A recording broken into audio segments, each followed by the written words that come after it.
Puluhan orang dari Aliansi Rakyat Bergerak menggelar aksi konvoi menuntut agar mantan Presiden Joko Widodo diadili.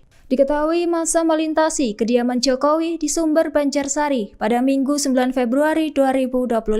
Aksi ini dilakukan sebagai protes terhadap proyek strategis yang dinilai menguntungkan pihak asing. Koordinator aksi Usman Amiruddin menyebut Jokowi layak untuk diadili lantaran membuka investasi besar dari Cina.